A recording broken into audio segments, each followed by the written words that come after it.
لیلۃ القدر، خوش نصیب ہے وہ جو اس رات کو پا گیا۔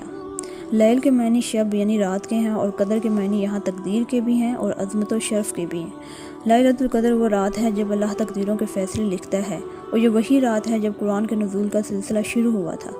قرآن پاک میں اسے سب سے افضل اور طاقتور رات کہا گیا ہے۔ سورہ القدر، بے شک ہم نے اس قرآن کو شب قدر میں اتارا، اور آپ کو کیا معلوم کہ شب قدر کیا ہے؟ شب قدر 1000 مہینوں سے بہتر ہے۔ یہ صورت اللہ تعالیٰ نے لیلۃ القدر کے لیے اتاری، تو اسی سے ہم دیکھ سکتے ہیں کہ اللہ کی نظر میں اس رات کی کتنی اہمیت ہے کہ اللہ نے ایک مکمل علیحدہ صورت صرف شب قدر کی اہمیت بیان کرنے کے لیے نازل کی۔ اس صورت میں اللہ تعالیٰ ہم سے کیا فرما رہا ہے؟ اللہ فرما رہا ہے کہ سب سے پہلی بات جو اس رات کو سب سے افضل ترین رات بناتی ہے وہ یہ ہے کہ اس رات نبی کریم صلی اللہ علیہ وآلہ وسلم پر پہلی بار قرآن کے نزول کا سلسلہ شروع ہوا تھا۔ سورہ البقرہ میں اللہ تعالیٰ فرما رہے ہیں نا کہ رمضان وہ مہینہ ہے جس میں قرآن نازل کیا گیا۔ تو اس سے سب سے پہلی خاص بات جو ہمیں اس رات کے بارے میں پتہ چلتی ہے وہ یہ ہے کہ وہ رات جب پہلی مرتبہ جبرائیل علیہ السلام غار حرا میں نبی کریم صلی اللہ علیہ وآلہ وسلم کے پاس وحی لائے تھے، وہ رات قدر کی رات تھی، یعنی کہ لیلۃ القدر۔ سورہ قدر کی دوسری آیت میں اللہ تعالیٰ ہم سے فرما رہے ہیں، اور آپ کو کیا معلوم کہ شب قدر کیا ہے؟ اس کا کیا مطلب ہوا؟ اس کا مطلب یہ ہے کہ اس رات کو کوئی معمولی رات نہ سمجھو، کیونکہ اس رات اللہ نے تمام انسانیت پر اپنے فرشتے کے ذریعے بھلائی اتاری تھی۔ کون سی بھلائی؟ یہ بھلائی کہ اللہ نے اس رات ہمیں ہدایت کی روشنی دکھائی، اللہ نے ہمیں اپنے کلام کے ذریعے سیدھی راہ دکھائی۔ اس لیے اللہ ہمیں مخاطب کر کے فرما رہا ہے کہ آپ اس رات بھی باقی راتوں کی طرح ہاتھ پہ ہاتھ دھر کے نہ بیٹھے رہنا، بلکہ ہدایت کی اس روشنی کی جانب چل پڑنا جس کا آغاز اللہ نے شب قدر سے کیا تھا، یعنی اللہ کی طرف لوٹ آنا۔ پھر اللہ تعالیٰ فرماتے ہیں کہ شب قدر 1000 مہینوں سے بہتر ہے۔ اب یہاں 1000 مہینوں سے مراد صرف 83 سال اور 4 مہینے نہیں ہے، بلکہ اللہ تعالیٰ نے 1000 کا لفظ بڑی تعداد کا تصور دلانے کے لیے استعمال کیا ہے۔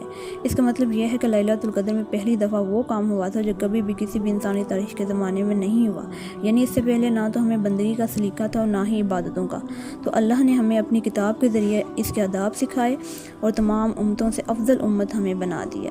اس لیے شب قدر 1000 مہینوں سے بہتر ہے، کیونکہ اس ایک رات نے نسلوں کی نسلیں بدل دی، اور اسی لیے اس رات میں اللہ کے لیے کیے جانے والا ہر عمل باقی راتوں میں کیے جانے والے تمام اعمال سے افضل ہے۔ دوسری بات جو لیلۃ القدر کو باقی راتوں سے افضل بناتی ہے وہ ہے تقدیروں کا بدلنا۔ سورۃ دخان کی آیت نمبر 4 میں اللہ تعالیٰ فرماتے ہیں، اس رات ہر معاملے کا حکیمانہ فیصلہ سنا دیا جاتا ہے۔ یہاں لیلۃ القدر کی بات کی جا رہی ہے، یعنی لیلۃ القدر باقی عام راتوں جیسی نہیں ہے، بلکہ یہ تو قسمتوں کے بنانے اور بگاڑنے کی رات ہے۔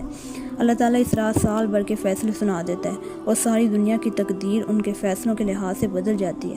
تو دوسری بات جو اس رات کو خاص بناتی ہے وہ یہی ہے کہ یہ رات سب سے بڑا موقع ہے اللہ سے اپنی تقدیر میں بھلائی مانگنے کا۔ یہ رات بڑے نصیب والوں کو ملتی ہے، اور جن کو ملتی ہے ان کے نصیب روشن ہو جاتے ہیں اور وہ خوش نصیبوں میں ہو جاتے ہیں۔ اب سوال آتا ہے کہ یہ رات کب آتی ہے؟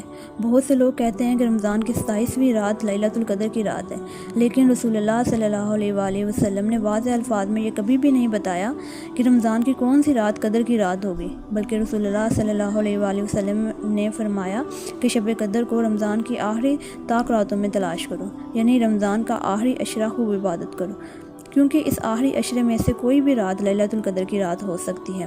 اب اگر اللہ چاہتا تو کسی ایک رات کو بھی منتخب کر سکتا تھا، لیکن اللہ نے ایسا کیوں نہیں کیا؟ کیونکہ یہیں سے آپ کی لگن اور محبت کا امتحان شروع ہوتا ہے۔ اب ظاہر ہے جس کو طلب ہوگی اور جس کو محبت ہوگی وہی قدر کی رات کو تلاش کرنے کے لیے جدوجہد کرے گا، اور جو جدوجہد کرے گا وہ آخری 10 کی 10 راتیں عبادت کرے گا۔ اللہ کو دین میں محنت کرنے والے بہت پسند ہیں۔ تو پھر کیسے ممکن ہے کہ وہ محنت کریں اور انہیں شب قدر نہ ملے؟ محنت سے تو اللہ بھی مل جاتا ہے۔ اب ایک سوال یہ بھی ہے کہ شب قدر کی رات کون سی عبادت زیادہ کی جائے؟ تو رسول اللہ صلی اللہ علیہ وآلہ وسلم نے فرمایا کہ جو شخص شب قدر میں ایمان کے ساتھ اور اللہ سے اجر کی خاطر عبادت کے لیے کھڑا ہوا، اس کے تمام پچھلے گناہ معاف ہو گئے۔ اب یہاں عبادت کے لیے کھڑا ہونے سے مراد یہی ہے کہ وہ عبادت زیادہ کی جائے جو کھڑے ہو کر کی جانے والی ہے، اور کھڑے ہو کر کی جانے والی کون سی عبادت ہے؟ سجدہ یعنی نماز۔ تو کوشش کریں کہ رمضان کے اس آخری عشرے کی صرف طاق راتوں میں کچھ دیر کے لیے رات کو قیام کریں، آپ تہجد پڑھیں، اور جتنا قرآن آپ کو آتا ہے آپ تہجد کی نماز میں اسے پڑھیں۔ اگر آپ نماز نہیں پڑھ سکتے تو آپ اللہ کا ذکر کریں، ڈھیروں دعائیں کریں، اور کچھ بھی مانگنے سے پہلے اپنے لیے بخشش ضرور مانگیں۔ سارے کام ہمارے گناہوں نے روکے ہوتے ہیں، تو جب بخشش مل جائے گی تو اللہ کا کن بھی مل جائے گا۔